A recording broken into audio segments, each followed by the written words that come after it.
Hi guys, আসসালামু আলাইকুম, back to my channel. দেখুন, বর্ষার কারণে সব জায়গা ডুবে গেছে, প্রচুর পরিমাণে পানি হয়েছে।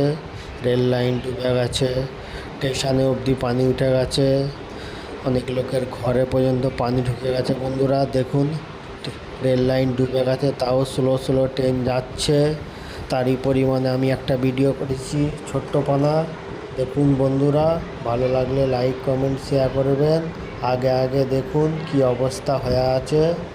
দেখুন বন্ধুরা, বেশি বেশি করে সাপোর্ট করবেন। অনেক লোকের ঘরে পর্যন্ত পানি ঢুকে গেছে বন্ধুরা। কি করবে এখন, তাদের মাথা কাজ করছে না বন্ধুরা। দেখুন, ভালো লাগলে লাইক কমেন্ট শেয়ার করুন, বেশি বেশি করে সাপোর্ট করবেন, বাড়িয়ে দেবেন আগে।